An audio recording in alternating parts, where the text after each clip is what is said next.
Lucas Reid's peaceful retirement in a coastal mansion near Tampa is shattered by a late-night visit from his former partner bearing a top-secret presidential mandate to wage war on Mexican cartels. The first mission, a lightning-fast night assault on the Sombra boss's compound with AC-130 support, where the team seizes crucial intelligence and avenges the death of a close comrade. Next comes psychological warfare. Operatives stage an attack by the Muerto cartel on rival Celebrianos, kidnapping the boss's son to ignite a fratricidal turf war. But the real betrayal lies within. Congressman Hernandez, a cartel patron, frees the hostage and brands the operatives outlaws. In the heart of Mexico City, old alliances fracture during a courthouse raid. Masked by a utility line explosion, they snatch incriminating files on a corrupt politician. A maritime blockade off Veracruz and a covert tanker sabotage expose collusion among local officials and trigger an international scandal. Before the final push against corruption and lawlessness, the operatives must decide if they're willing to live forever outside the law for the lives they've saved. Stay tuned if you want to know how the story ends.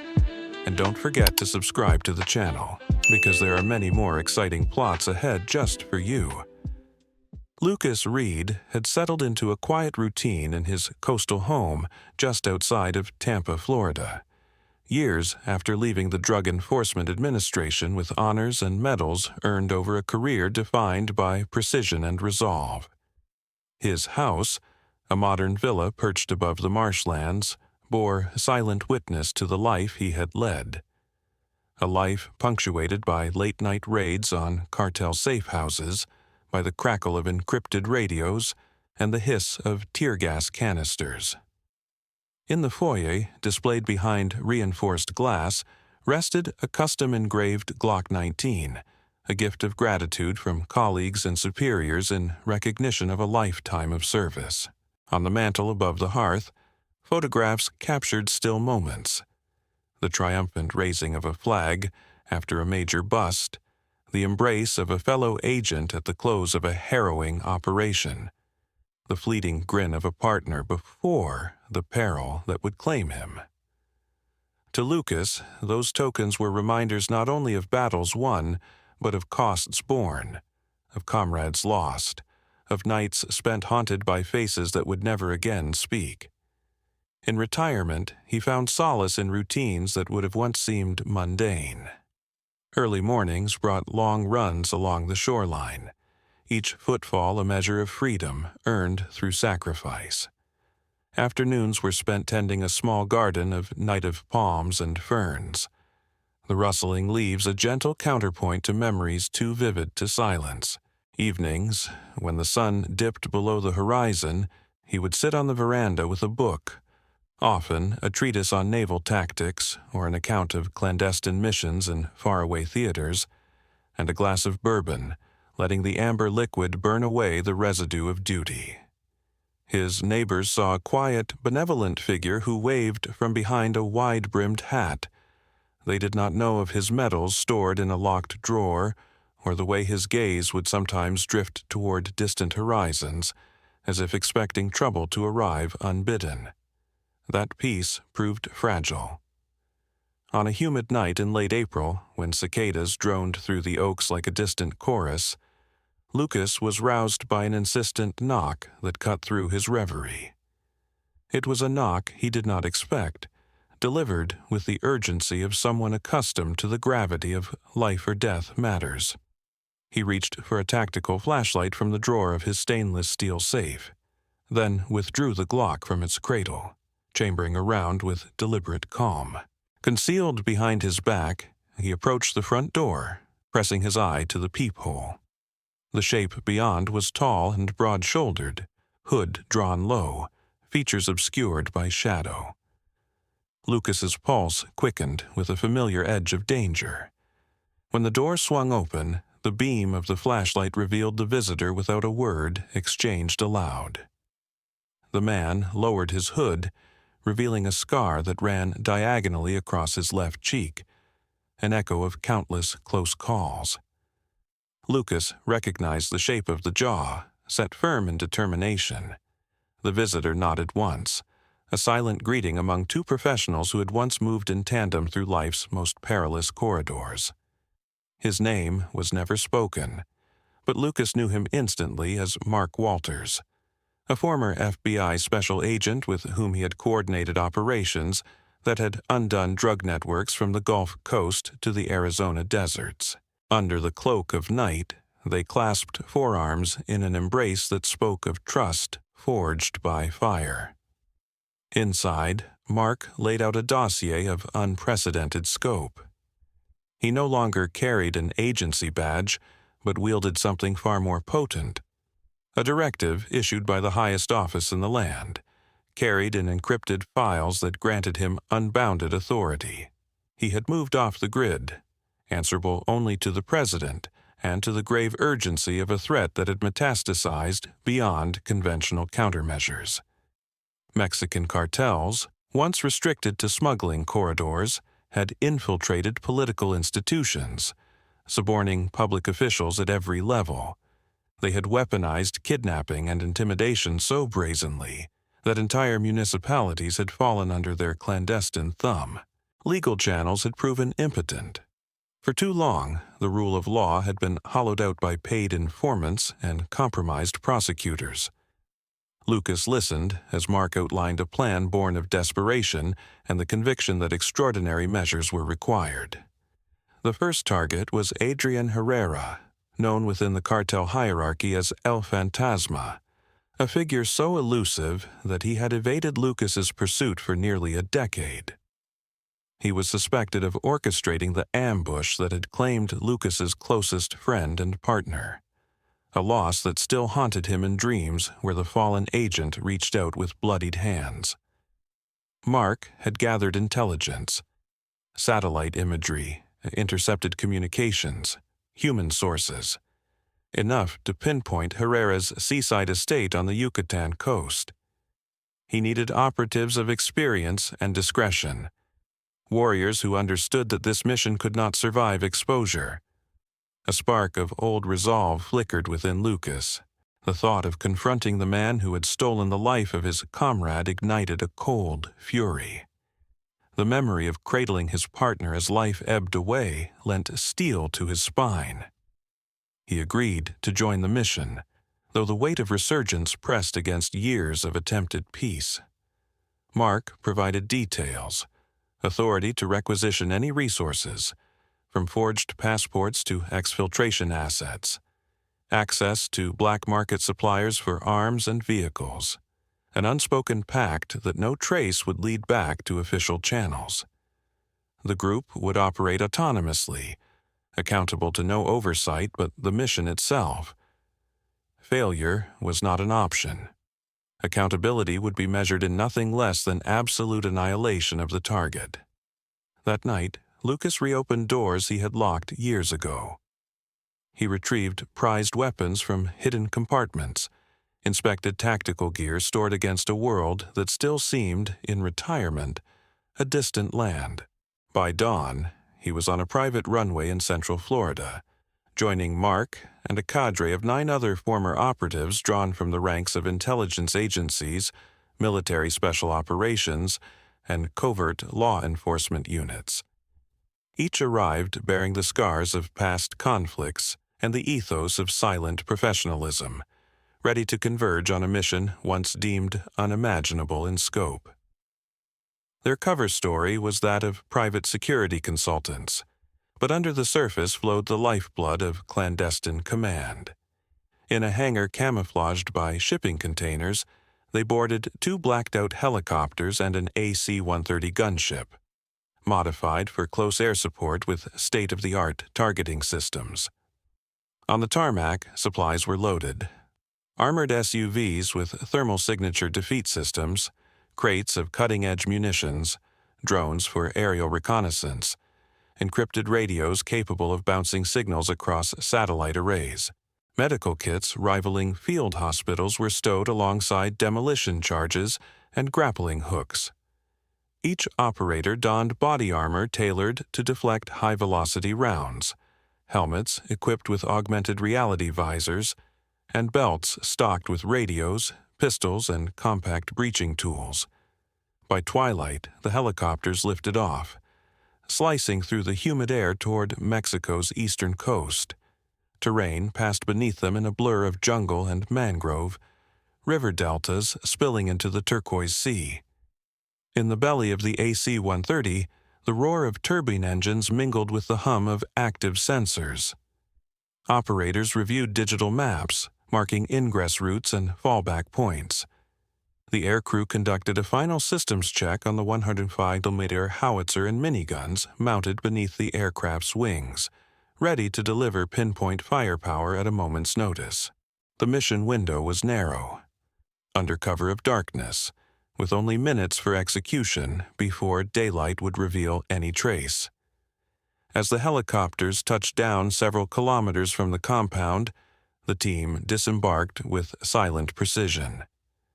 They moved in 3 cells, 2 ground assault teams of 4 each, and a sniper pair whose perch on a limestone ridge offered a panoramic view of the coastline. Lucas slipped into a ghillie suit, rifle in hand, and melded into shadow among the scrub and cacti. Through his scope, he saw the compound's outer perimeter. High walls crowned with razor wire, guard towers illuminated by floodlights, patrols circled in armored trucks. His heartbeat steadied as training took over. Each team member advanced with calibrated steps, breathing synchronized to nocturnal rhythms. The first breaches would determine whether they struck like ghosts or stumbled into a firefight. Bref, the assault commenced.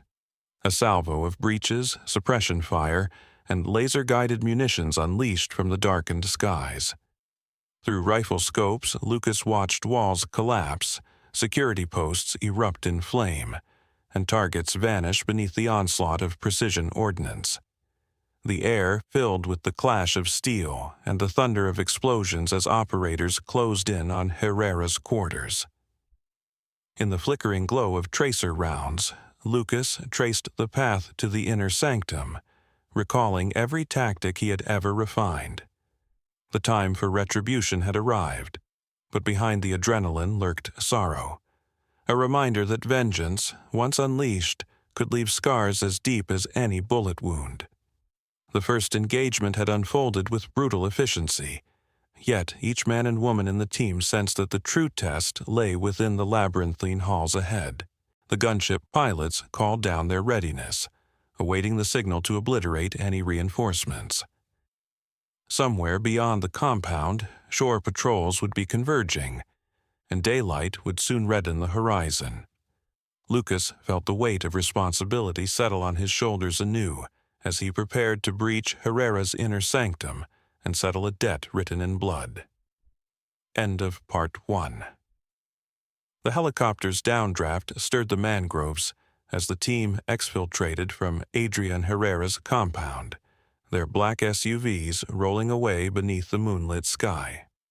In the cabin of the AC-130, operators packed away breaching equipment and reset ordnance racks for transit back to Florida.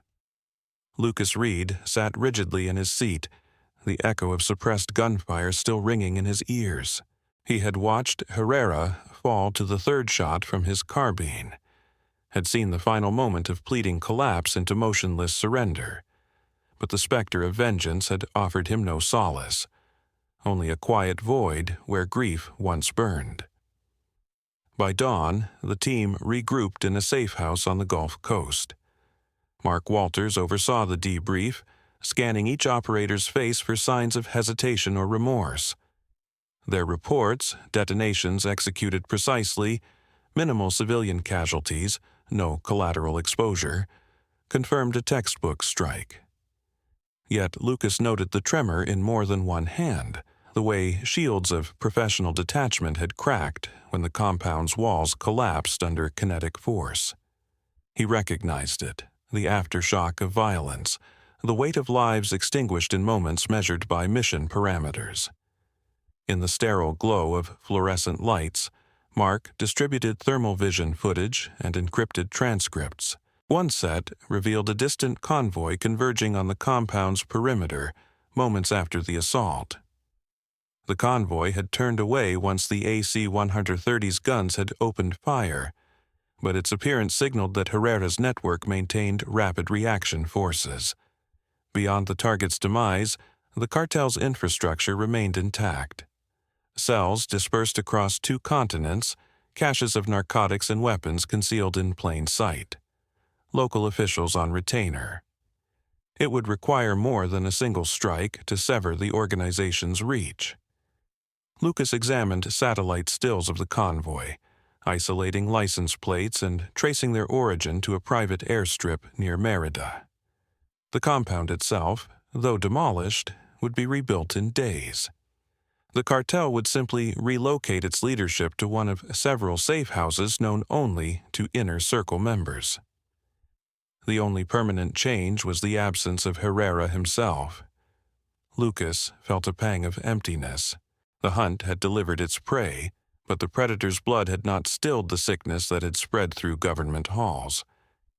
By midday, Mark outlined the next phase, a psychological operation designed to fracture the cartel's alliances. If Herrera's replacement reacted impulsively, seeking revenge or overcompensating for the loss of their ghost boss, rival factions could be manipulated into open conflict. The key was to discredit the Muerto cartel in the eyes of its peers, to paint it as a group unworthy of fear or respect. They would use the cartel's own language and symbols against it, a guerrilla tactic of misinformation and deception. Over the following week, the team moved like phantoms across southern Florida and into Texas, coordinating with black market arms dealers and digital forensics experts. Lucas procured dozens of uniformed tactical vests and ballistic helmets stamped with the Muerto insignia, an obsidian skull flanked by dying roses. They acquired unmarked box trucks, fitted with GPS scramblers, and configured drones to broadcast video feeds into cartel communications channels. Their forgery specialists created identity documents linking the Muerto cartel with bloodied raids on allied narco groups. On the night of the false flag operation, the team donned simple black gear, balaclavas etched with white skull motifs, echoing the very style Muerto lieutenants favored in intimidation videos. They crossed the border near Laredo under cover of a smog bank rolling in from the Rio Grande. Once on Mexican soil, they assembled at an abandoned gas station, its faded pumps and empty convenience store walls long since deserted. Lucas, alongside 3 other assault operatives, loaded assault rifles and smoke grenades into cargo vans. Meanwhile, a second cell of 4 infiltrators prepared to stage an attack on a rival gang's safe house in Monterey. The plan unfolded with choreographed precision. At 0200 hours, the first assault cell rolled toward a convoy of the Celebrianos' Cartel, their trucks blistering with self-inflicted bullet holes and bearing graffiti spelled in sloppy crimson letters, Muerto Lives. The convoy consisted of 5 armored SUVs carrying regional commanders of the Celebrianos. As the van emerged from the corner, Lucas and his team erupted onto the highway, spraying weapon fire in erratic bursts consistent with cartel tactics. The convoy's security responded with disorganized return fire, and within minutes the team had severed one SUV's axle with an improvised explosive device. The convoy veered off the road and came to rest in a plowed field. There, the operatives executed the next phase. They subdued the occupants, blindfolded them, and bound their wrists with zip ties. One by one, they extracted the young son of the Celebrianos' boss, loading him into a van bound for custody. All the while, they spoke Spanish, portraying themselves as rivals of Muerto under pressure to surrender a prize. The imagery was brutal. Bodies slumped in the dirt, pool of oil mixing with blood, the boys' sobs muffled by tape. Then, as predetermined, The Muerto insignia was scrawled across the side of a nearby fuel tanker, a grotesque signature meant to incite outrage and vendetta. Simultaneously, the second cell broadcast live footage via hacked cartel channels, masked assailants executing a mock torture of mannequins dressed as Muerto lieutenants. The stream cut abruptly, leaving viewers convinced their cartel was under siege.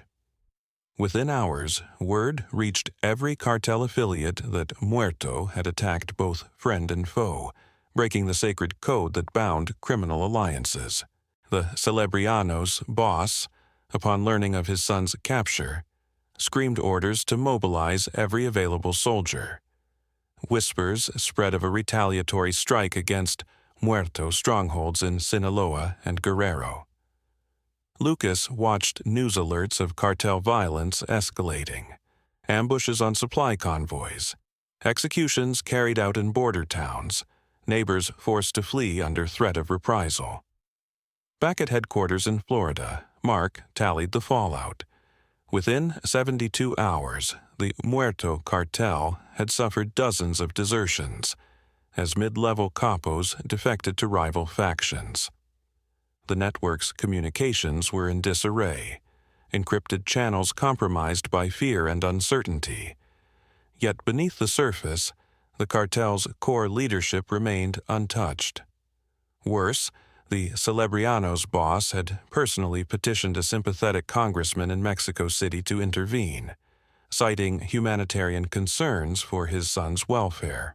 That congressman, one Juan Hernandez, had moved through backroom channels to secure the boy's release within days, employing legal technicalities and financial leverage. Lucas discovered Hernandez's involvement when a forensics team traced the boy's release documents through laundered funds funneled into offshore accounts linked to the congressman's political action committee. Hernandez's name recurred in wire transfers, secret meeting logs, and payments to unnamed security consultants. It became clear that the congressman was a high-level asset of Muerto, using his office to shield cartel operations and undermine any threat. In one hidden audio recording, Hernandez boasted to an associate that no one would dare prosecute him. He had the cartel's loyalty cemented by millions in campaign contributions. The realization hit Lucas like a blow to the chest. They had been manipulated from the start. The second mission, meant to cripple Muerto by sowing discord, had only strengthened its political immunity. Now, the very fabric of Mexican governance was entangled with cartel power, and their secret war had been exposed to corruption at its highest tier. Worse still, the betrayal extended into their own ranks. Intelligence indicated that an informant within the team had relayed details of the operation to Hernandez, who had orchestrated the boy's swift release and alerted Muerto to retaliate against any future incursions. In the gray light of morning, Lucas confronted Mark without words. Their shared silence conveyed the depth of treachery. The safe house felt suddenly small and vulnerable, as if the walls themselves had ears. They gathered the remaining 7 operators. 3 had already been compromised and were believed captured. 2 more were missing, presumed eliminated during the border crossing. The core team now numbered only 5, each bearing fresh wounds of distrust and loss. Mark outlined the only remaining course: exfiltrate the compromised members, neutralize Congressman Hernandez, and deliver a decisive blow to the Celebriano's leadership to ensure no faction could claim supremacy. It would require surgical strikes deep in the heart of Mexico City, a zone of political palaces and imperial facades, where any misstep would ignite diplomatic crises. The president's directive was clear: deniability must be absolute. The U.S. government must maintain plausible separation from each act of vengeance. Lucas felt the familiar surge of adrenaline tempered by a colder resolve. He had entered this war seeking retribution for a fallen partner. Now the battlefield had expanded into the marble halls of power, and justice demanded equal precision. As the team prepared to deploy once more, he strapped on his Glock, its familiar weight anchoring him to purpose. Each step forward would carry them deeper into deception, where allies could be enemies and victories hollow if stained by betrayal. Yet in that harsh calculus, Lucas saw a path to reclaim control. By striking at the heart of corruption, they could sever the cartel's lifeline to government itself. The engines of the black SUVs roared to life as the team slipped into the night, bound for Mexico's capital. The next operation would redefine the conflict, pitting clandestine warriors against the very institutions they had once sworn to protect. And Lucas Reid, haunted by memories of losses past, steeled himself for the reckoning to come. Lucas Reid's boots made no sound against the marble floor as he and Mark Walters slipped through the back entrance of the Palacio de Justicia in Mexico City. Outside, the evening breeze carried the distant hum of traffic along the Paseo de la Reforma. Inside, muted conversations in Spanish drifted from the corridors lined with statues of national heroes. Their black tactical vests bore no insignia, but within each pocket lay falsified credentials naming them as human rights monitors, complete with holograms that Mark's forgers had perfected. The congressman's office was several floors above, and between them stood layers of security guards, clerical staff, and locked doors, each a challenge to be breached with surgical precision. The plan hinged on timed distractions. At 1900 hours, a small explosive charge would detonate in a nearby utility closet, severing power to the eastern wing and triggering emergency protocols. While guards evacuated hallways under the impression of a localized fire hazard, Lucas would ascend the stairwell to Hernandez's private suite. Mark and two operatives, Elena Morales, a former Navy SEAL, and Omar Castillo, an ex-CIA station chief, would fan out to secure the stairwell and intercept any reinforcements. Their comms stayed muted, relying on hand signals and the glow of infrared markers dotting the corridors. Lucas reached the third landing as the lights flickered. The screams of startled staff echoed down the hallway, and a single burst of static confirmed that Elena was in position. He exhaled slowly, letting the rhythm of his training guide him. At Hernandez's door, a biometric lock required both a fingerprint and retinal scan. They had acquired duplicates from months of surveillance. Omar held a small device against the scanner, emulating Hernandez's unique pattern. A soft click signaled success. Lucas twisted the handle and eased the door open. Inside, Hernandez sat behind a mahogany desk, flanked by towering bookshelves crammed with legal tomes and framed decrees. He looked up in surprise, eyes widening as Lucas stepped across the threshold with gun raised. The congressman's militia of bodyguards flanked the walls, but a flashbang tossed by Elena detonated before they could react, sending each man sprawling to the ground. In the ensuing chaos, Mark bound Hernandez's wrists with reinforced cuffs. Within seconds, the congressman was blindfolded and gagged. 2 floors below, Omar intercepted reinforcements pouring into the stairwell. He neutralized them with suppressed Sig Sauer rounds, guiding them into dead-end hallways and locking doors behind him. His presence went unnoticed by the main security team, which remained diverted by the power outage and smoke from the initial charge. Elena hacked into the building's control panel, routing cameras to show empty corridors and looping footage on live monitors. Their infiltration remained invisible to outside observers. With Hernandez secured, Lucas rifled through his desk, extracting a leather-bound ledger and a slim black USB drive marked Campañas 2025.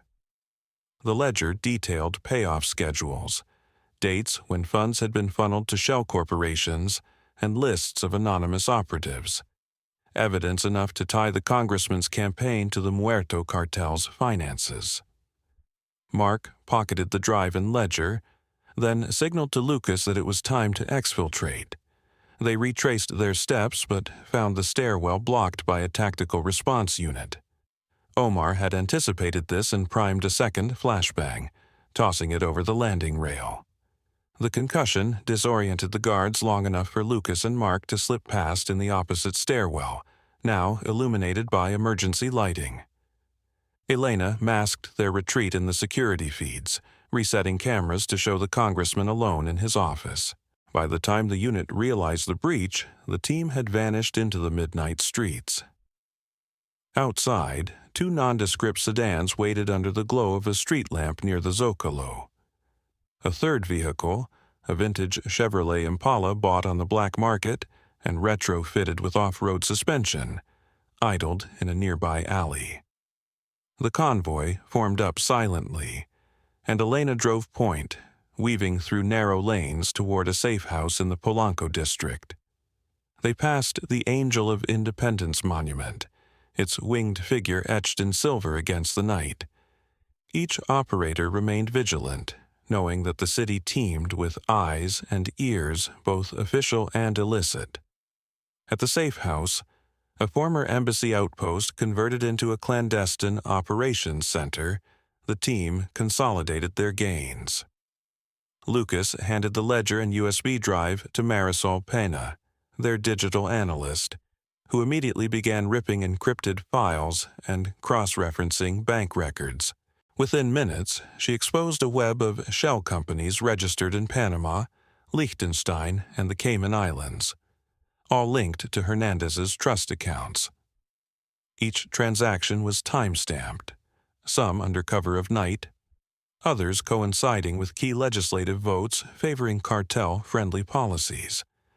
Mark convened the team around a steel table in the dimly lit war room. "We hit Hernandez hard," he said in a low voice. "No more political protection for Muerto. Now we turn our sights on the Celebrianos boss." His gaze settled on Lucas. "You ready to finish this?" Lucas nodded, the ghost of his fallen partner at his shoulder. "Let's go." 2 nights later, the team moved again, this time toward Monterrey, where Emilio El Zorro Salazar ruled the Celebrianos from behind opulent gates locked with biometric scanners and manned by former Mexican Special Operations soldiers. Intelligence indicated that Salazar hosted a private gala at his estate to celebrate an upcoming drug shipment. All of Mexico's underworld would be present: capos, lieutenants, financiers, and corrupt officials. The plan: infiltrate as caterers and entertainment staff, blend seamlessly into the crowd, then isolate the target and eliminate him. In the valley leading to Salazar's hacienda, the sun dipped below the Sierra Madre Oriental, casting long shadows across agave fields. Lucas and Elena, disguised as servers in crisp white shirts and black bow ties, joined a caravan of supply trucks unloading crates of champagne and imported cheeses. Omar and 2 others posed as caterers' assistants, guiding guests toward the dining pavilion. Mark entered last with a small ensemble of musicians, a jazz quintet hired to play background music, which allowed him to carry a concealed submachine gun beneath his saxophone case. Inside the pavilion, guests mingled under strings of Edison bulbs and crystal chandeliers. The air vibrated with the clink of glasses and the hum of Spanish ballads. Salazar, draped in a tailored suit that glinted with gold cufflinks, laughed loudly at a joke told by one of his senators. He was flanked by 2 bodyguards who scanned the crowd with concealed pistols. Lucas observed each detail: the guards' high bows, the subtle nods exchanged between capos, the placement of ballistic-resistant panels behind the bar. At Mark's signal, Elena triggered a low-frequency pulse from a portable jammer, disabling Salazar's guards' radios and any smartphone video capabilities within a 50-meter radius. Simultaneously, Mark's jazz riff hit a final ascending note, his cue. He slipped the submachine gun from the case, swept it upward in one fluid motion, and aimed at Salazar's temple. Elena and Lucas moved in from either side, Lucas drawing a silenced pistol. Salazar's grin froze. Before he could react, Lucas pulled the trigger twice, the suppressed cracks muffled but deadly accurate. Salazar slumped forward into his chair, his monocle rolling across the marble floor. Elena covered the exits. 2 security men froze as she nodded once, and they fell in silence to a pair of perfectly placed round from her pistol. The gala dissolved into chaos. Guests ducked under tables, waitstaff fled into pantries, and the chandeliers swayed as guards fanned out in panic. Mark disengaged the jammer, restored comms among the team, and they converged on Salazar. At Lucas's insistence, they seized Salazar's smartphone, a trove of encrypted messages, and the ledger he kept in his breast pocket, filled with notes on cartel contracts, assassination targets, and clandestine shipments. As the team exfiltrated through a concealed service tunnel mapped by Omar, the estate's security alerts clanged through the night. They emerged into the cool, pre-dawn air beyond the tree line. 3 black SUVs awaited, their drivers at the ready. Engines roared to life, and the convoy melted into the labyrinth of Monterey's back roads. Behind them, the estate's floodlights painted the horizon in stark white, but they were already ghosts on the wind. Back at the safe house, Marisol decrypted Salazar's phone. It revealed contact logs to ambassadors, local mayors, and a code name, Trebol, for a financial officer in Miami managing international transfers. Lucas realized the war had shifted yet again. They now possessed the means not only to dismantle Salazar's empire, but to trace and freeze the billions that flowed through global networks. With Hernandez and Salazar both gone, and their criminal finances exposed, the cartel's entanglement with power began to unravel. Yet Lucas knew the true battle was just beginning. Each layer they peeled back revealed another Hydra head, new threats, new conduits of corruption, and innocence caught in the crossfire. As dawn rose over the Polanco skyline, Lucas felt the weight of the ledger and USB drive in his hand, a burden heavier than any rifle. In the muted light of the war room, he stared at the screens showing the spiderweb of transactions. The path ahead remained uncertain, but one truth was clear. To defeat the shadows, they would have to become angels of reckoning. As midday heat climbed over Mexico City's skyline, Lucas Reid and his team regrouped in the subterranean bunker beneath an unremarkable office building in Polanco. The pale glow of security monitors cast long shadows across stacks of dossier binders and crates of tactical gear. Marisol Peña projected a digital map of global financial flows, highlighting the Miami-based Trebol network, where Emilio Salazar's illicit fortune coursed through shell entities. A second overlay traced encrypted comm links between the Muerto cartel's lieutenants and suspected cells in Spain and Eastern Europe. The evidence was irrefutable. The cartels had evolved from regional smuggling rings into transnational enterprises, their tentacles entwined with corporate fronts and political patrons from California to the Balkans. Lucas studied the map for a long moment, knowing that striking at Trebol meant projecting force across borders they could not officially cross. He tapped the display, zooming in on Miami's Brickell district.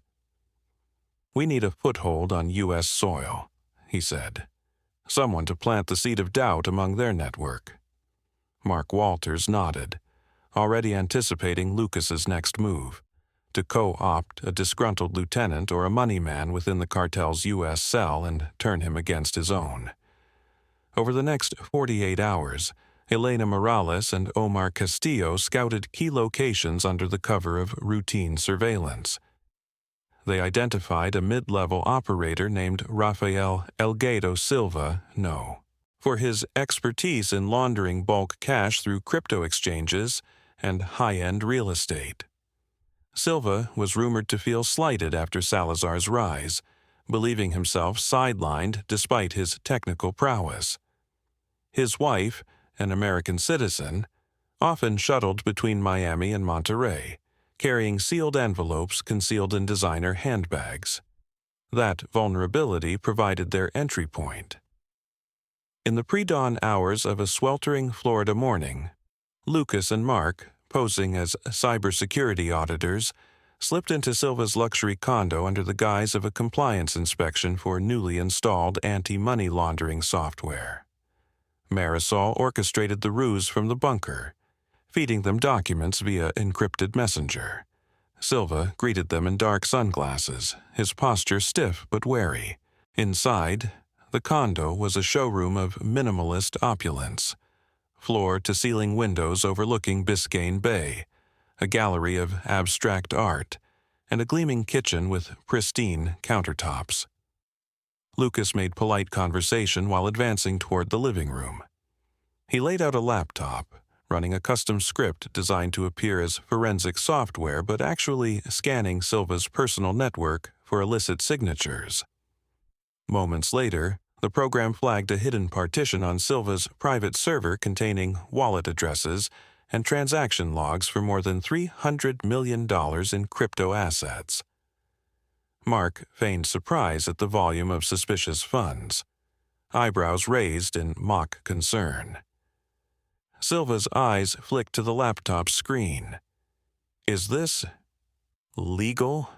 he asked in clipped Spanish, voice tinged with fear. Lucas leaned forward. "Depends on what you do with it," he said quietly. "We can make this all go away, but you'll have to cooperate." He slid a sealed envelope across the marble table. Inside, photographs of Silva's wife carrying bundles of cash as she passed through U.S. Customs. The implication was clear. Family exposed, freedom at stake. Silva's jaw clenched. For a long moment he stared at the envelope, at the photos, at the two men awaiting his answer. Finally, Silva exhaled and nodded. "What do you need?" he whispered. By nightfall, Silva had provided access credentials to his offshore accounts and agreed to seed false intelligence into the Muerto cartel's comm channels, hints of a planned covert operation against their holdings in Eastern Europe. Marisol deployed a network of dummy wallet transfers, each traceable back to pseudonymous shell companies. Elena coordinated drone overflights to simulate surveillance patterns near warehouses in Prague and Budapest, feeding cartel lieutenants frantic video intercepts. Within 72 hours, Muerto's Eastern European partners began withholding shipments, worried of imminent U.S. sanctions or military action by NATO forces. Meanwhile, the investigation into Congressman Juan Hernandez's finances intensified. Banking regulators in Switzerland and Liechtenstein froze multiple accounts once the U.S. Treasury presented the evidence Marisol had compiled. The resulting media storm in Mexico painted Hernandez as a traitor, his former allies scrambling to distance themselves. A criminal inquiry was launched, and Hernandez's immunity was revoked. Under the glare of public scrutiny, he vanished from official duties, cloaked in rumors of refuge in Argentina or Venezuela, safe havens for exiled political figures. With Trebol crippled and Hernandez in hiding, the Muerto cartel's political shield lay in tatters. Yet the organization adapted almost instantly. They tightened internal security protocols, purged suspected informants, and shifted financial conduits toward Asia and Africa. Their leadership splintered into clandestine cells, each operating with near-total autonomy. The traditional hierarchy dissolved, replaced by a decentralized web of armed entrepreneurs, an evolution that had once been feared among counter-narco strategists, but now unfolded by necessity. Lucas realized that the heart of this hydra no longer beat in a single head. It pulsed in countless throats around the globe. To strike at them required a new doctrine, one that blended covert action with economic disruption, cyber warfare with old-fashioned tradecraft. He convened the core team for a new directive. Phase 4. Project Chimera. A multi-vector campaign to sever the cartel's remaining networks by simultaneously targeting shipping routes in the Gulf of Mexico, darknet marketplaces, and complicit financial institutions in Hong Kong and Dubai. Preparation for Project Chimera began immediately. Omar secured passage on a private freighter headed for Galveston, carrying innocuous cargo destined for the Caribbean. Elena arranged for a team of digital operators to establish a presence on major darknet forums under the guise of arms dealers, ready to intercept cartel procurement channels. Mark liaised with a select group of allied foreign intelligence officers, unnamed contacts in Britain's MI6 and Canada's CSIS, sharing classified intel and coordinating joint disruption of money laundering rings. Lucas himself traveled briefly to London, meeting in a curtained room beneath an unmarked townhouse with an MI6 case officer to exchange biometric data of cartel couriers for access to Europol's surveillance feeds. By mid-August, the web was set. Under cover of night, and with assets positioned across 4 continents, Project Chimera would unleash synchronized strikes, naval interdictions in the Gulf to seize precursor chemicals, covert cyber attacks on darknet platforms to corrupt vendor code, targeted raids on banks servicing cartel front companies, and a false flag propaganda push to discredit the cartel's ideology among Mexican communities. The goal was to corrode their supply chains from origin to distribution, forcing the cells into open conflict over dwindling resources. As the sun set on Lucas's final briefing before deployment, he looked around at the faces of the operators who had become a surrogate family in this clandestine war. Each bore scars, some visible, most unseen, and each understood that their actions would ripple far beyond the scope of any single mission. They were no longer just hunters. They were architects of a new kind of conflict, one waged not only with bullets and bombs but with data, deception, and diplomacy. Lucas tightened his gloves and exhaled, sensing the gravity of what lay ahead. The game had changed, and so had the players.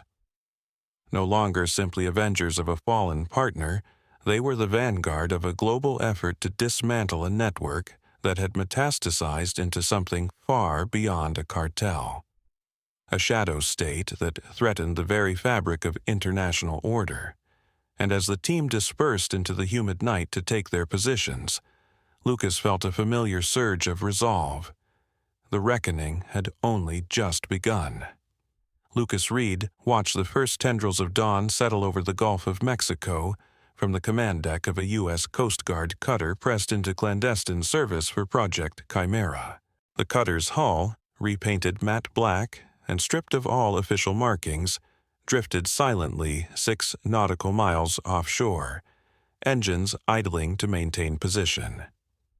Below deck, a team of maritime interdiction specialists readied rigid hull inflatable boats, preloading nets for chemical drums and preparing bolt cutters for locked crates. Satellite data had identified a bulk freighter bound north with a concealed cargo of precursor chemicals destined for the Muerto cartel's laboratories in Honduras. The moment had arrived to sever the cartel's supply chain at its maritime route. At precisely 04:37 local time, the boarding party slipped into the night under night vision goggles. Cold Gulf air bit through their wetsuits as they surged toward the freighter's hull, cutting through darkness in pairs. Lucas monitored their progress via helmet-mounted cameras, transmitted through a secure mesh network back to the cutter's operations center. Above, the cutter's radar guarding against civilian traffic remained locked on the target, ensuring no interference. A single radio call in encrypted code confirmed the boat's approach. Minutes later, a flare of green laser light on the freighter's hull signaled the boarding ladders were in place. The boarding teams ascended quietly. Two operators, joined by a pair of Coast Guard tactical officers, breached the forward hatch with a hydraulic spreader. Inside, the cargo hold revealed pallets of metal drums stamped with innocuous chemical markings. Fertilizer base officially, but under infrared, the drums glowed faintly as though heated from within. Specialists tapped each drum with ultrasonic scanners, confirming clandestine additives consistent with the cartel's signature methamphetamine synthesis. Within 10 minutes, the team had secured the hatch, strapped sensors to each drum, and transmitted GPS coordinates and molecular readouts to Marisol Peña in Polanco, who immediately relayed the data to Allied naval assets under Project Chimera. By the time the first rays of sun stretched across the horizon, the cutter's crane had lifted the drums for documentation, and an entire covert supply line had been interdicted without a single shot fired. Half a world away, in a windowless server farm on the outskirts of Amsterdam, another front of Chimera was unfolding. A cadre of cyber operators embedded within the dark web had, weeks earlier, assumed control of a prominent darknet marketplace, favored by the cartel's procurement cells. Operating under the moniker Black Kraken, they had slowly poisoned vendor code, inserting malicious scripts that collected authentication tokens and payment addresses from every dealer transacting precursor chemicals or weapons parts. At T-0 hour, a consolidated exploit unleashed a cascade of false confirmations. Messages indicating successful transfers of funds were sent to cartel operatives, but in reality, the cryptocurrency transfers had been rerouted to Pandora wallets controlled by Chimera's financial task force. In a single operation, hundreds of thousands of dollars vanished from Muerto's coffers, leaving each vendor in the dark and sowing suspicion among the cartel's lieutenants that their own networks had become compromised from within. Within the war room in Mexico City, Marisol Peña mapped the financial hemorrhage in real time. Graphs spiked as transfers rerouted toward dormant accounts in the Caribbean. Each pulse represented assets now frozen or diverted, cash that would never fuel another clandestine operation. Liaison officers from MI6 and CSES monitored the display, coordinating with Europol to shadow encrypted traffic toward crypto exchanges in Hong Kong. It was here, in the labyrinthine corridors of Asia's financial underworld, that Project Chimera sought to inflict its most devastating blow. Lucas, fresh from naval deconfliction talks in Miami, flew overnight to Hong Kong under a false identity. Traveling light, he arrived at a nondescript high-rise in Wan Chai, where a private security team managed access to a series of hidden entrances. A former bank vault, rechristened as a compliance training center, now housed Chimera's financial strike cell. Agents from the U.S. Treasury's Office of Foreign Assets Control, OFAC, disguised as auditors, moved through glass-walled offices, interrogating bank managers on unusual transaction patterns, while forensic accountants traced Muerto's shell companies through layers of nominee directors and bearer shares. By midday, the cell had identified a syndicate of trust companies in the Cayman Islands and a shadow broker in Singapore, funneling liquid assets back into cartel coffers. Once the trail was sufficiently concrete, legal attachments were placed on accounts, triggering automated holds under international anti-money laundering regulations. The operation's climax unfolded when Hong Kong's Monetary Authority froze an escrow account holding nearly $200 million earmarked for the cartel's next procurement cycle. The result was instantaneous. Wall Street servers registered the freeze. Correspondent banks across Asia returned uncollected funds, and Muerto's brokers found themselves unable to move a single dollar. Meanwhile, deep in the Sierra Madre Occidental, the Gulf interdiction and financial strikes had unexpectedly driven a spike in cartel violence. Isolated cells, cut off from central command, turned inward, executing suspected informants and attempting desperate supply runs via alternative routes through Guatemala. Intelligence from Omar Castillo confirmed that convoys had begun rerouting through Belizean jungles, transporting chemicals mixed with legitimate cargo to avoid detection. Recognizing the adaptability of their enemy, Lucas convened a rapid response team. 4 operators trained in jungle warfare, supported by 2 aerial reconnaissance drones. Their mission was to ambush these makeshift convoys before they reached Honduran shores. Under the cover of a waxing moon, the jungle team inserted by helicopter into the Petén region. The canopy's dense foliage swallowed rotor wash as they fast-roped to the forest floor. For 2 days, they tracked the convoy's movements via infrared sensors and cell site simulators that mimicked cartel communications towers. When the convoy, a pair of flatbed trucks loaded with innocuously labeled barrels, crossed a bamboo clearing, the team struck. Explosive charges placed along the trail collapsed the leading truck, while suppressive fire pinned down the rear escort. In the ensuing firefight, 1 operator was wounded by shrapnel, but the convoy's payload was secured. The team extracted under fire, carrying both drums of chemicals and the captured escort commander, who held a ledger of delivery points stretching from Tegucigalpa to San Pedro Sula. Back in Polanco, Lucas watched the casualty report scroll across his tablet. 1 broken arm, thankfully non-fatal. The operation's success, however, was unequivocal. Project Chimera had now interdicted supply at sea, disrupted financial lifelines in 4 continents, and neutralized land route alternatives deep in the jungle.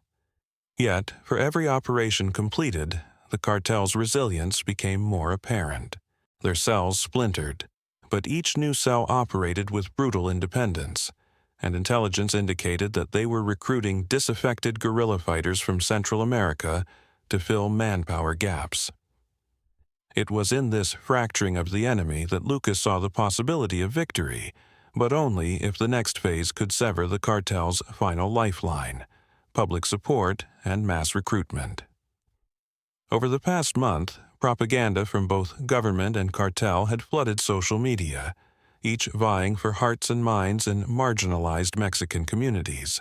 To counter Muerto's narrative of power and protection, Chimera needed to present an alternative story, one of accountability, of community resilience, and of the collapse of cartel impunity.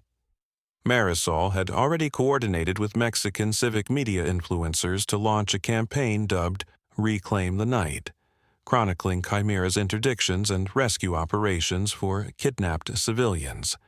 Footage, captured by sympathetic local journalists, embedded under the protection of Elena Morales' crisis evac team. Short documentary segments would release on encrypted messaging apps, then mirror across open platforms under innocuous titles. Social media bots, calibrated to regional dialects, would amplify testimonials from former cartel recruits who had defected, exposing the brutality and betrayal at the cartel's core. The key was authenticity. Every video segment was filmed on guerrilla-style handheld cameras, complete with low light grain and genuine emotion, the opposite of slick cartel-produced propaganda. As production teams compiled the first tranche of content, Lucas reflected on the scope of what they had achieved and the cost. 2 operators down, dozens of supplies interdicted, hundreds of millions in funds frozen. The carcass of the cartel's empire lay heaped across oceans and financial ledgers.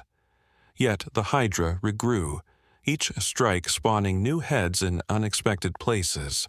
He steeled himself for the next wave, deploying crisis response teams to protect journalists and civilians who would now be targeted by enraged cartel factions, desperate to reclaim control.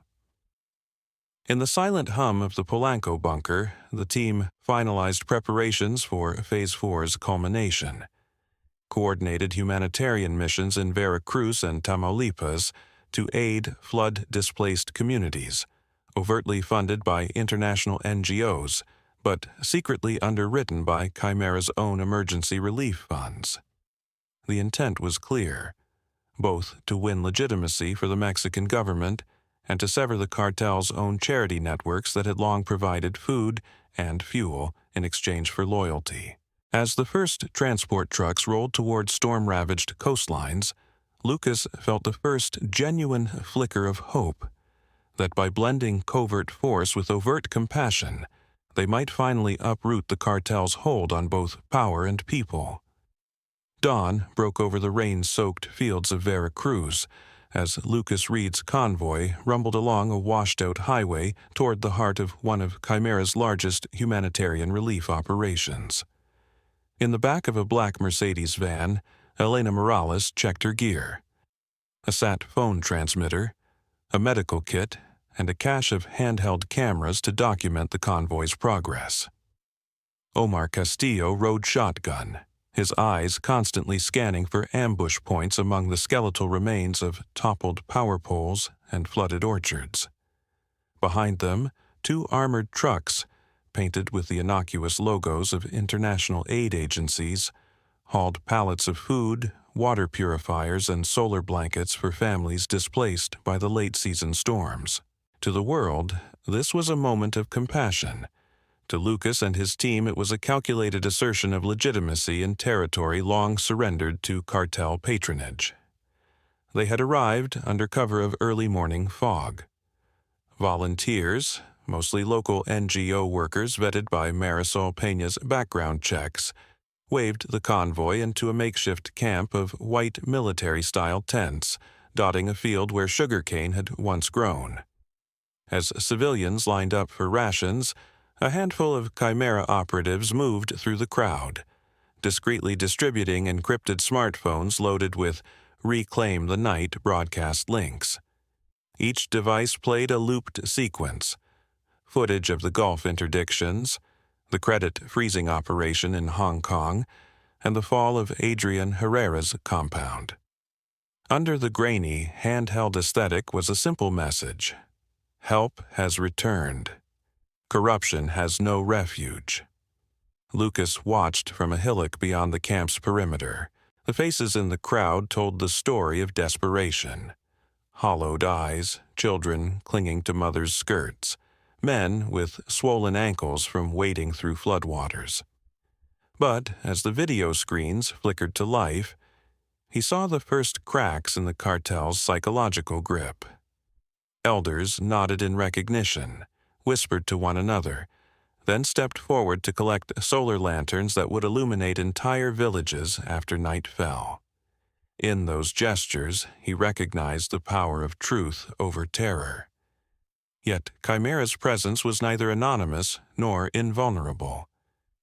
At midday, a single barrage of rifle fire erupted from the forest's edge, cracking the air and sending volunteers and displaced families scrambling for cover. Omar reacted instantly, drawing his pistol and returning suppressing fire toward the tree line. Elena dove to Lucas's side, shielding him as they radioed for the rapid response team embedded nearby. Within minutes, 3 black SUVs roared into the field, disgorging operators trained in close-quarters engagement. Their arrival was precise. 200 meters from the tents, engines cutting out in silence. In the ensuing firefight, Chimera lost no civilians, and casualties were limited to 2 assailants who fell beneath converging fire. The forest stilled, smoking in the midday heat, as Chimera medics surveyed the scene. Lucas moved among the tents to ensure no one had been harmed. A small boy, trembling behind a water purifier, looked up at him with wide eyes. Lucas knelt, offering a silent nod before pressing the boy's hand over the purifier's switch. Water sputtered to life, clean and cool. The boy's smile was fragile, but it was the first genuine expression Lucas had seen in weeks. In that moment, he understood more clearly than ever the dual nature of their campaign. The same hands that delivered force now delivered life. By evening, the camp was secure.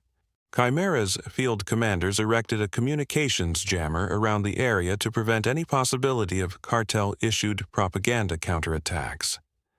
Meanwhile, local radio stations, contracted covertly by Marisol, broadcast interviews with families whose children had been saved from contaminated water, intercut with recordings of cartel lieutenants admitting, under criminal indictment, that they had withheld aid supplies in exchange for favors to local functionaries.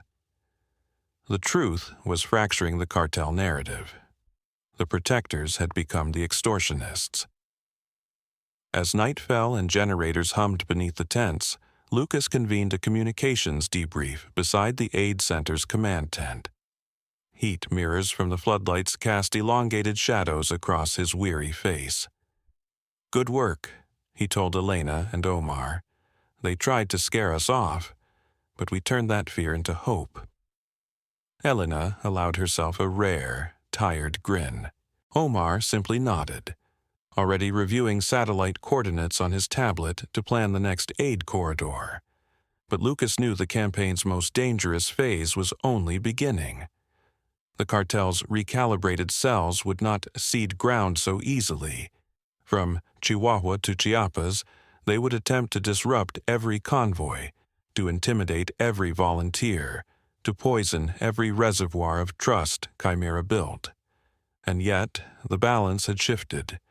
For the first time in years, entire communities were receiving aid without cartel intercession, and foreign governments were compelled by media coverage to contribute openly to relief efforts, ironically harnessing channels that cartels once monopolized under the guise of social responsibility. In the days that followed, the aid operation expanded. New camps in Tamaulipas, mobile clinics in Michoacán, rice deliveries in Puebla, each success amplified Chimera's broader strategy, eroding the cartel's social foundation, even as covert strikes continued to dismantle their logistics networks. Deep in Polanco, Marisol's metrics showed a sharp uptick in defectors, operatives who surrendered to local authorities, clutching messages of cooperation rather than threats. The CCTV footage from Monterrey's raided gala reemerged in a viral hashtag, Yo Muerto Liz, sparking student protests in Ciudad Juarez and calling into question old alliances between local politicians and cartel bosses. But Lucas refused to entertain triumph. He had seen how power shifts bred revenge. Intelligence indicated that an elite assassination squad, known as the Culebras Negra, was mobilizing near the Sonoran border, planning to ambush Chimera's next convoy intended for remote indigenous communities. That rallying of hate would be crucible.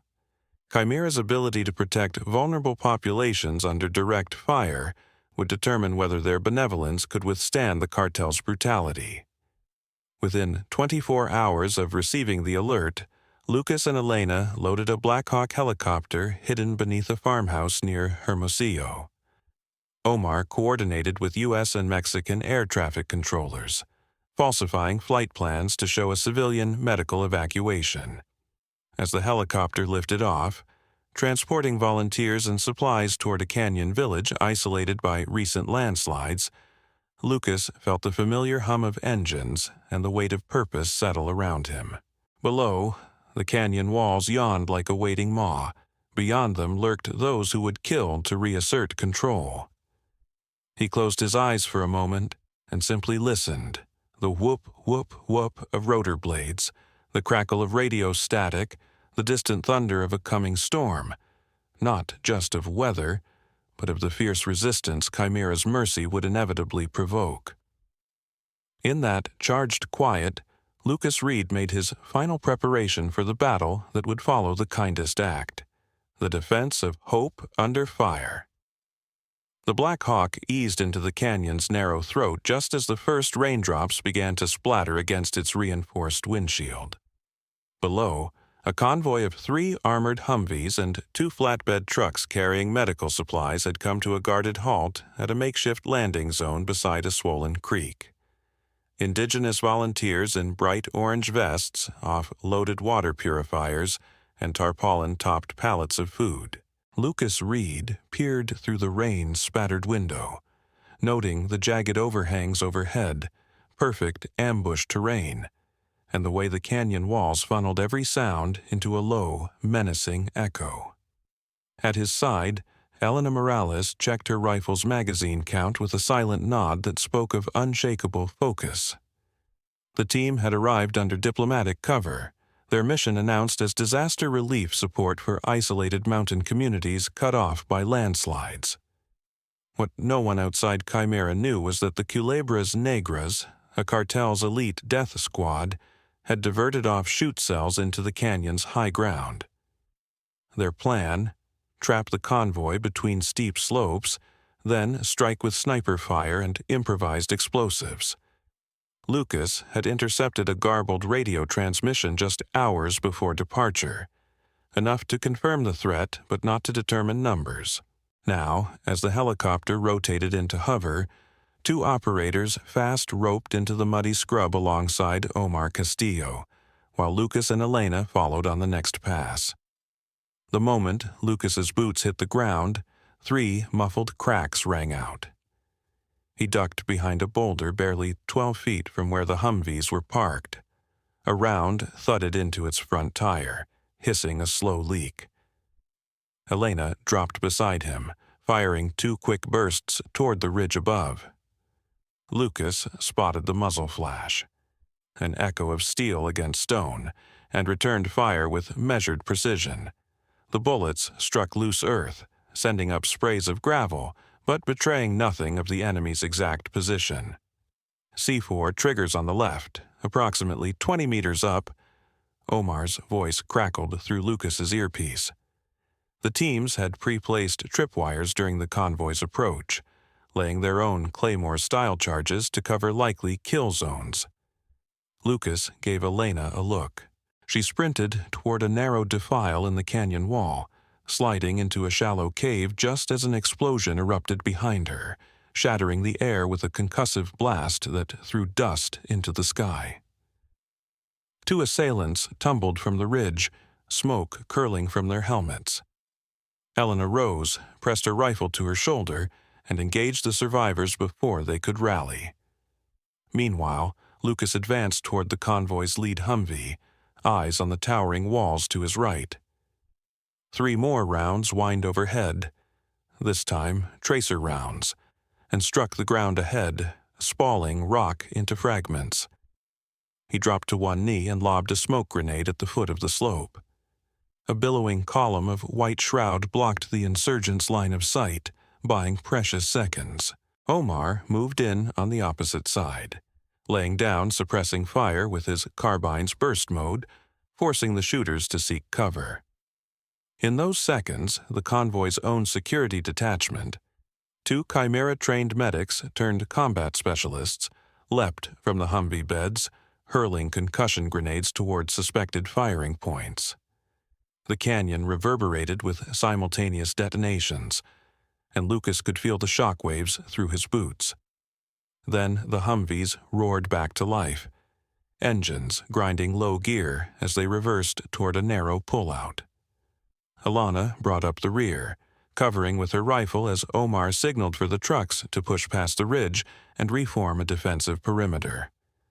Once the convoy cleared the immediate kill zone, Lucas signaled the helicopter to land at a secondary site farther down the creek bed.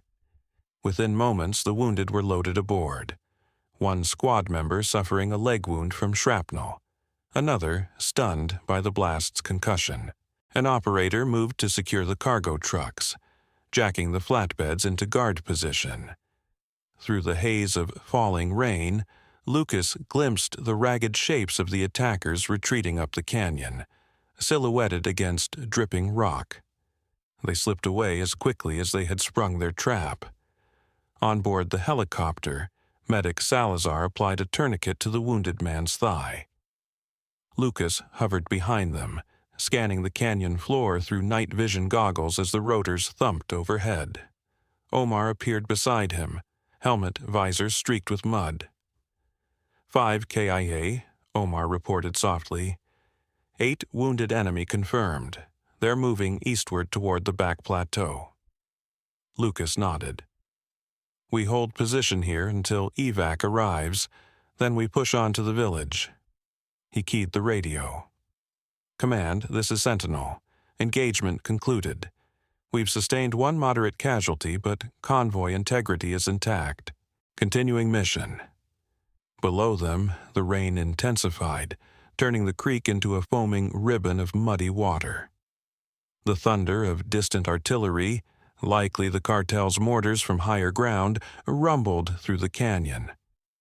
Lucas considered the villagers waiting just beyond the next bend, unaware of the firefight that had shattered their sanctuary. He felt that familiar conflict of duty and compassion tangle in his gut. They were here to save lives, yet every step forward required fighting to protect that salvation. The medevac chopper arrived, skimming in with blackout lights dimmed. The wounded were carefully bundled onto stretchers and hooked into standard litters. Lucas watched as the bird lifted out, carrying his injured comrade toward a field hospital in Hermosillo. His chest tightened with a mix of relief and guilt. The team could replace equipment, vehicles, weapons, drones, but not a life lost. As the last litter lifted clear, Lucas pivoted and sprinted toward the convoy. The Humvees had formed a loose circle around the medical trucks, engines idling to power heaters and lights. Inside the nearest vehicle, the indigenous volunteers huddled with blankets, faces pale but grateful. A young woman with braided hair offered Lucas a small clay bowl of chili soup. He accepted it without hesitation, tasting the salt and spice as rain dripped from his shoulder straps. "You protected us," she said in broken Spanish, voice trembling. "They came for us." She placed a small woven bracelet on his hand, threads of red and white. "So, we give hope." Lucas felt tears sting his eyes, tears he would not allow himself to shed. He nodded, clasping her hand with silent gratitude. At that moment, the distant wail of motorcycles echoed through the canyon mouth. Omar appeared beside him, rifle raised. "New threat," he whispered. "At least a dozen incoming, lightly armed but fast, likely seeking revenge or hostages." Lucas cursed under his breath and strode to the convoy's center. "Prepare to move," he ordered. "Engage only on my mark. We get these people out." He climbed onto the hood of the lead Humvee, rain sluicing down his face as he surveyed the narrow approach. The motorcycles appeared, dust choked, headlights glowing like will-o'-the-wisps. Their riders wore patched vests with the Culebras Negras emblem. A coiled serpent poised to strike. Lucas raised his arm and bellowed, "Now!" A coordinated hail of rifle fire erupted. The Humvee mounted machine gunner, private, contracted but trained to military spec, laid down a curtain of tracers across the canyon floor. Elena and Omar unleashed precise bursts, picking off riders as they attempted to ford the stream. The insurgents returned fire, bullets spitting off metal hulls. A motorcycle slewed sideways into the water, rider thrown against the crate of supplies. Lucas leapt down, racing to the wreck. The man's arm was caught between the handlebars and wheel. He cried out in pain. Lucas knelt and pried the wounded man's arm free with the barrel of his carbine.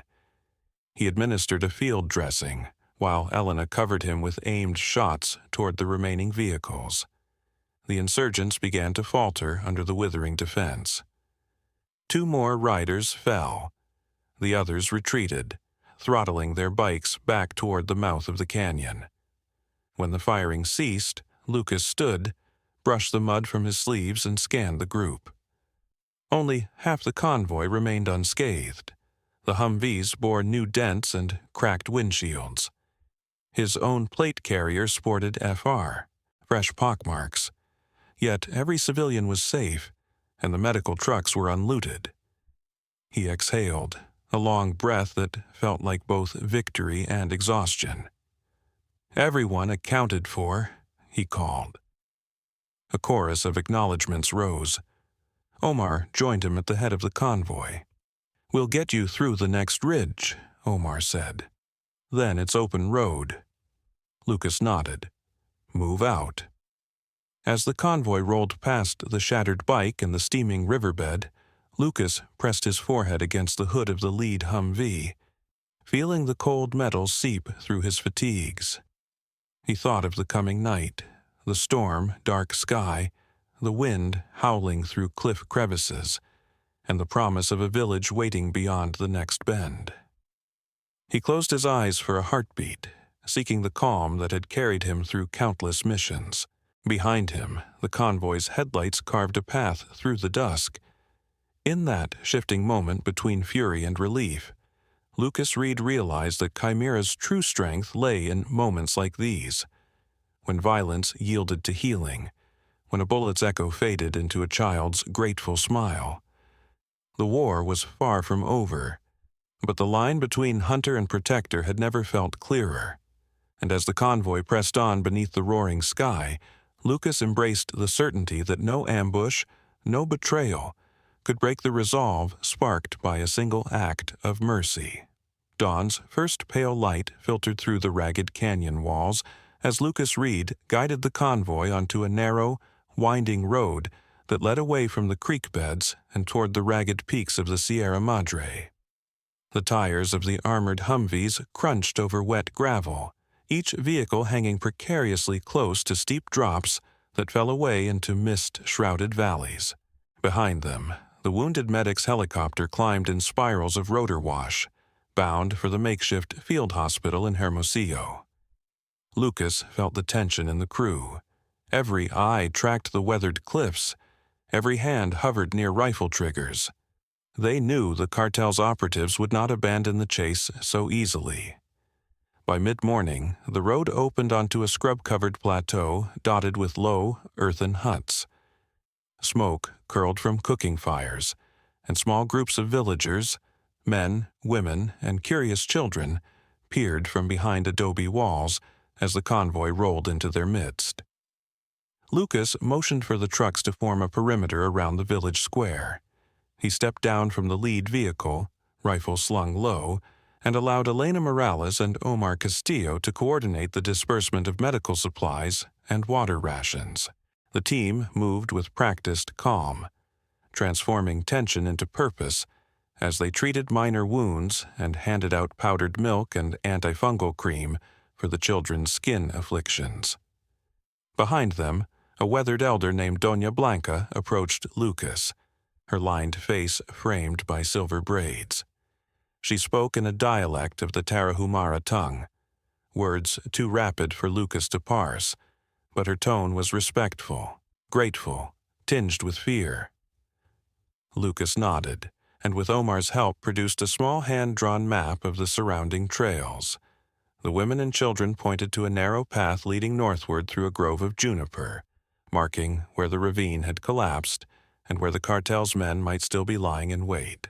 Lucas pressed his fingertip to each spot, memorizing their contours, while Elena administered tetanus vaccinations and Marisol Peña's encrypted messaging cell streamed updates to Ho Chi Minh-style secure chat groups. Lucas assembled a reconnaissance team. 3 operators, 2 seasoned ex-Army Rangers, and a jungle warfare specialist from Guatemala, each chosen for their adeptness at tracking in sparse terrain. They geared up with lightweight carbines, sidearms, extra ammunition, and sat phones, then slipped into the juniper grove under the pretext of surveying routes for future aid convoys. The grove swallowed them immediately, gnarled trunks and brittle undergrowth tangled into a labyrinth of shadows. Lucas clicked on his night vision goggles, but the pale daylight rendered the image grainy. He kept his pace slow, every sense activated.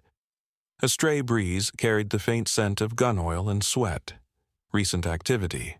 The ground underfoot bore footprints made by motorcycle boots and soft-soled shoes, crisscrossing the narrow animal paths. Lucas signaled a halt.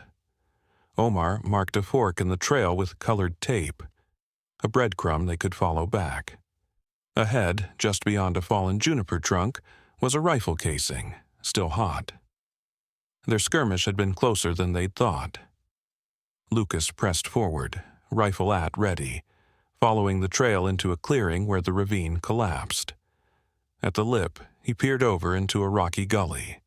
Beneath, the skeleton of a motorcycle lay twisted, its front wheel sunk in mud.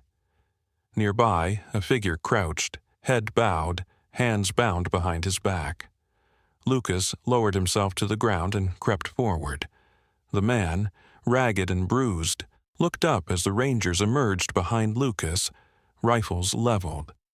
The captive's dark eyes brimmed with terror and relief. Lucas crouched beside him. "You're safe now," he said quietly. The man's lips quivered. He pointed to the north, trembling. More coming," he managed in fractured Spanish.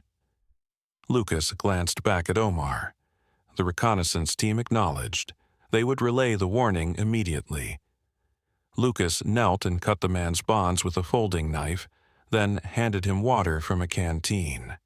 The captive's gratitude was palpable. Tears streaked his dusty face. Back at the village square, the return of the team was met with solemn curiosity. Lucas introduced the rescued man, one of the convoy's indigenous volunteers who had been captured when the assailants overwhelmed the initial aid party.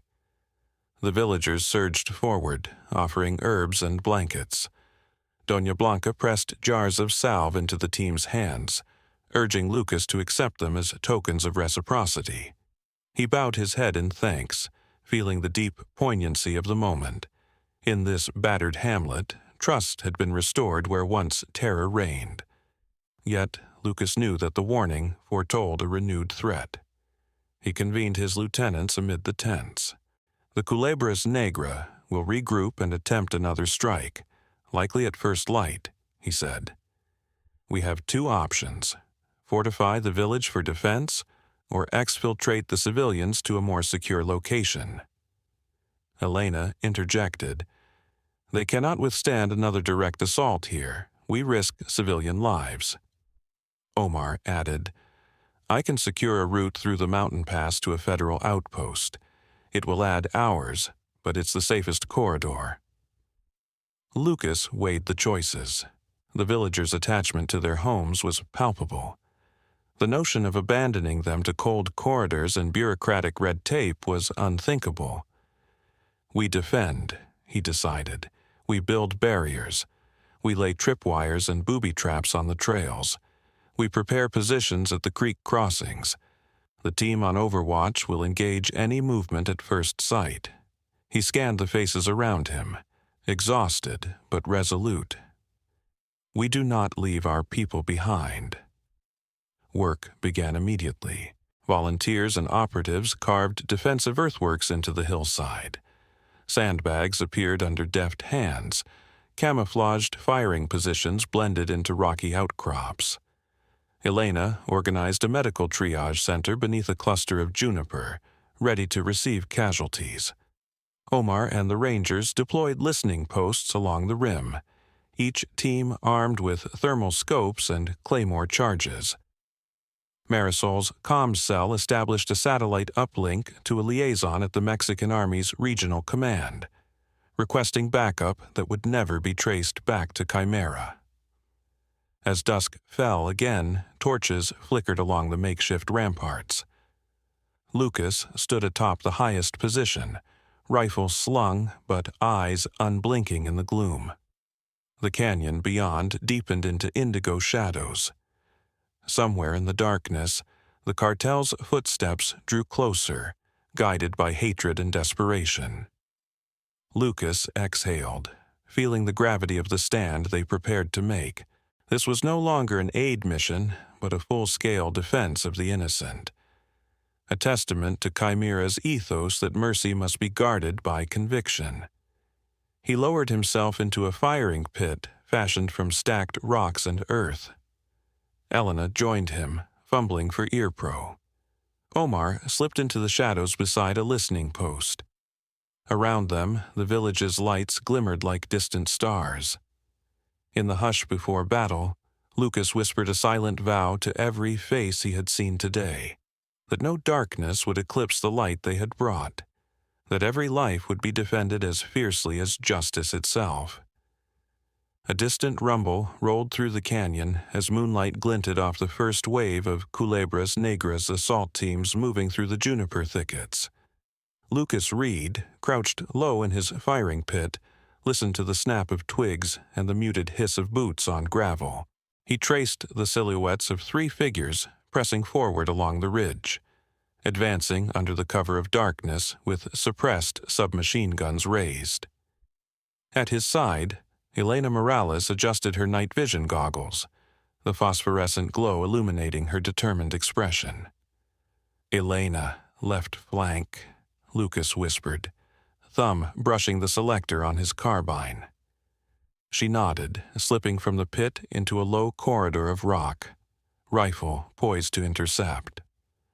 On the opposite side, Omar Castillo manned a tripod-mounted thermal scope, scanning for heat signatures that betrayed deeper elements of the assault force. Around the village, the rangers and local volunteers held their positions in stone alcoves, rifles cradled, breathing slowed to steady their aim. The first volley of gunfire cracked through the hush, 3 staccato pops that echoed like thunderclaps. Lucas fired back in measured bursts, each shot echoing off canyon walls as he engaged the leading operator before he could reach the trench's edge. A red tracer arced past, cleaving the air where Lucas had stood moments before. Elena's voice crackled over the comms with a single word: "Down." He pressed forward to her position, finding her standing ankle-deep in a rise of dust where her rounds had cut clay from the wall. She gestured upward, and Lucas trained his scope on a second wave of 4 assailants attempting to flank the trenches. Omar's calm voice guided their fire, 60 meters moving east, and both operatives delivered precise suppressive fire, forcing the attackers to hunker behind boulders. Moments later, the Rangers unleashed their claymore charges, and the canyon lit with the flicker of fragmentation grenades buried among the juniper roots. The concussion rattled Lucas's teeth, and the scent of cordite filled the night. Shouts of surprise from the assault teams mingled with the crackle of small arms as the defenders pressed their advantage. Lucas and Elena swept through the trench, clearing half-buried foxholes and securing the perimeter against any survivors attempting to regroup. As the final echoes of gunfire faded, Omar assessed the tally through his scope. 12 neutralized, 3 prisoners, he confirmed quietly.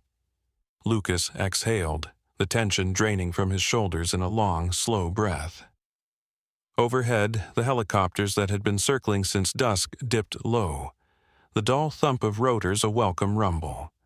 A medic slinged a wounded villager onto a stretcher, and volunteers moved to tend the 3 surviving attackers, now disarmed and bound.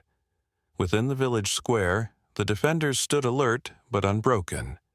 Children cowered behind blankets, eyes wide but safe, as Chimera's operators reset tripwires and replaced spent magazines. Lucas moved among them, offering silent reassurance. When he reached Doña Blanca, she pressed a small pouch of medicinal herbs into his palm, her expression both sorrowful and grateful. He nodded, understanding that in gratitude lay the most potent form of victory.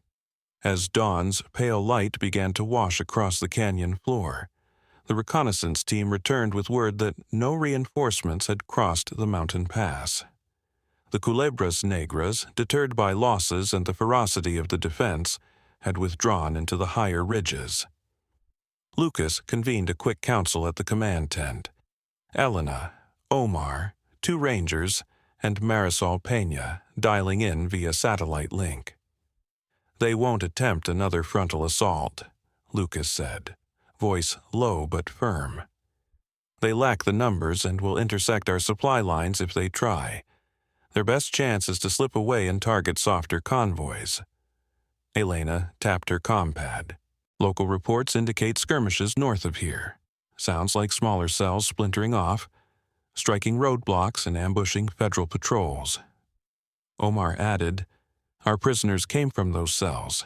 We can interrogate them for routes and names." Marisol's face flickered onto the tablet, eyes tired but focused. "I'll cross-reference their intel with cell tower dumps and darknet chatter. We may be able to map the remaining factions and collapse them one by one." Lucas nodded. "Good. But first we secure this village permanently. We leave behind a minimal detachment of 12, local rangers and Chimera volunteers, to train villagers in defense tactics and to maintain the communications jammer. Then we move on to Veracruz, where flooding has cut off entire communities, and the cartels are stepping in as saviors. We can't allow them to regain the narrative." Omar stepped back.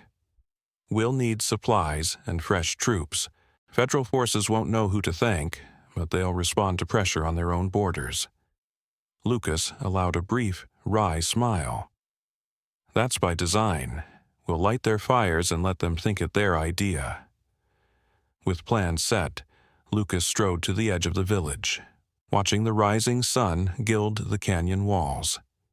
He felt the weight of every life they had protected mingled with the gravity of those still threatened beyond these mountains. In the golden light, the adobe huts stood quiet and dignified, a testament to resilience in the face of terror. Before departing, he addressed the assembled villagers, speaking through a translator. "Your home is safe," he said, voice loud enough to carry. "We leave guardians here who will protect you, and we will return, again and again, until no fear remains in these walls." The villagers broke into applause, tears glinting on faces aged by hardship.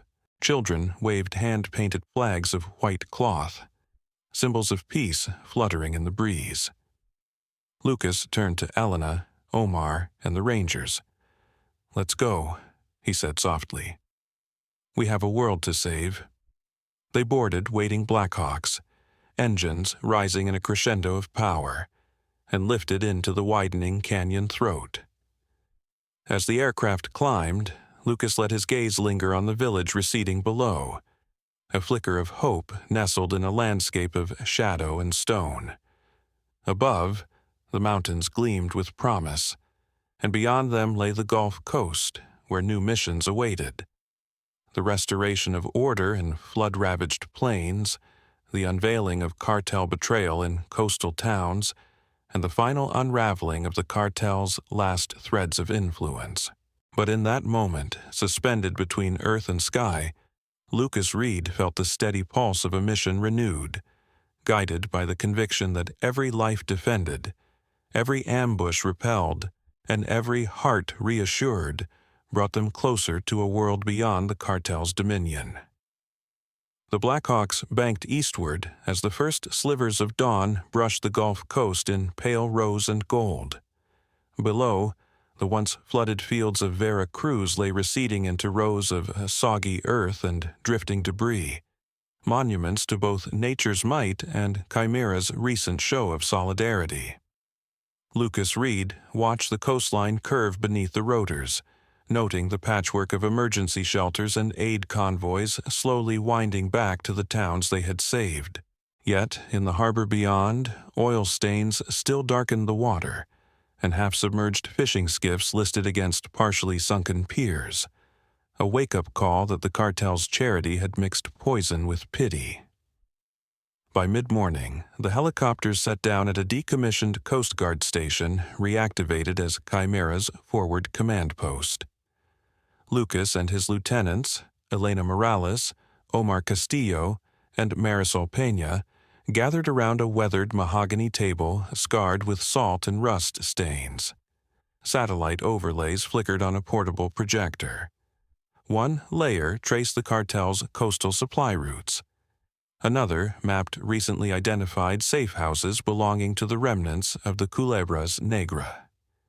In the weeks since the canyon defense, the cartel had splintered, its cells decimated or scattered, but pockets of resistance lingered along the coast, where corrupt officials had allowed impunity in exchange for bribes. Marisol tapped the touchscreen. "We've intercepted encrypted chatter tonight. A gathering in Coatzacoalcos, a rendezvous between maritime smugglers and local authorities complicit in harbor fees. Their aim is to re-establish a sea corridor for precursor chemicals and weapons parts." She highlighted a cluster of GPS pings around a cluster of warehouses. "They plan to sail under cover of darkness 3 miles offshore, beyond radar range. If we don't act, they'll slip another shipment to Honduras." Lucas absorbed the coordinates, his jaw tightening. The next operation would be unfriendly waters and corrupt docks, a far cry from canyon ambushes and field aid. Yet this final thrust was vital. Sever the cartel's sea lanes, expose the collusion of local authorities, and let international pressure finish the rest. "We move at dusk," he said, voice low but resolute. "Elena, you'll lead the boarding teams on the patrol boats. Omar, secure overwatch from the Frank Whittle-class cutter. Marisol, coordinate with U.S. and Mexican naval intelligence. We need legal cover for anything we seize. I'll manage the harbor entry with the special ops divers." That afternoon, the team prepared at the station's edge.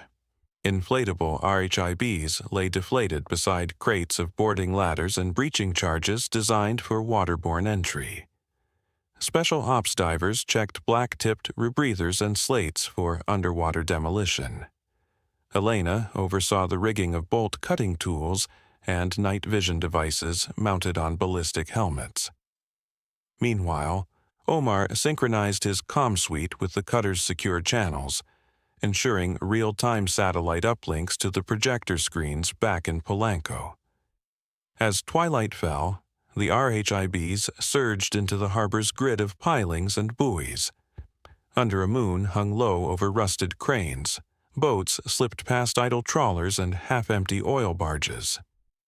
Lucas watched the dock's silhouettes slide by, aware that every shadow might harbor lookouts or spotlights poised to challenge them. A single misstep would spark a firefight beside civilian fishermen's skiffs, and the political fallout could erase every humanitarian gain Chimera had secured. At the mouth of the harbor, the RHIBs split into 2 formations. Elena's team pressed toward the largest warehouse complex at Dock 14, its corrugated steel walls rippling in the moonlight. Lucas led the diver team against a row of shrink-wrapped cargo containers stacked 4 high on a moored freighter. Their objective: locate the concealed holds and disable the engines before crew or cartel gunmen could engage. The water was warm, tinged with fuel sheen, but their rebreathers promised silent approach. Above, Omar's eyes glowed through his thermal scope from the cutter's deck. He guided the RHIBs through narrow channels, avoiding sonar buoys and African-made anti-swimmer nets rumored to protect the docks. At 02 hours, the first flashlit windows of Dock 14 illuminated red stress lines in the steel plate, a warning that alarms had been tripped. Elena's voice crackled through Lucas's earpiece. "We have company. 3 armed sentries at Gate 2. Without hesitation, she released a pair of stun grenades. Concussive bangs echoed across concrete, and the sentries collapsed in spasms of vertigo. Lucas surfaced against the freighter's hull, hands finding the molded plastic housing of the access panel. With a soft hiss, he deployed a cutting charge that burnt through metal in seconds. The container door parted, revealing stacks of coiled hoses, empty barrels, and beneath a false deck, pristine drums stamped lab chemicals, molasses base. A quick tally confirmed 80 drums, enough to fuel 2 months' worth of meth production. He signaled Omar, who maneuvered the RHIB alongside and dropped boarding ladders to a pair of divers. Within moments, 5 divers appeared on deck, loading seismic-triggered disruptors on the chemical drums and PCR charges on the engine block. Explosions would cripple the freighter's propulsion and scatter the drums to the sea floor. too corroded by salt to be recoverable. Lucas backed away as divers ascended, then joined Elena's team converging at Warehouse 14's entrance. They moved as shadows, silent phantoms with rifles raised. Beyond the glass block windows, forklifts waited, engines idling. Crewmen in olive drab uniforms scrambled, sidearms drawn. Elena motioned. Lucas pressed his gloved palm into the receiver of a mechanical distraction device. Compressed air burst, not louder than a suppressed pistol. The glass survived, but the shockwave reverberated, and the crewmen staggered. In 2 quick bounds, Elena and Lucas were atop them, disabling weapons with disarming cuts of the snub-nosed shotgun. Shackles clicked on wrists as commandos brought the captives into line. Omar signaled from the cutter, 1 minute to exfil. Lucas surveyed the warehouse, a testament to the cartel's audacity, rows of innocuous consumer goods concealing the machinery of violence. He felt the familiar tension shift toward purpose. "Clear," he said, voice almost drowned by the distant rumble of detonations beneath the sea. Back at the open water, the freighter's starboard bow listed as small secondary charges ruptured hull plates. A geyser of seawater and oil gushed in jets, and the ship settled lower in the wake.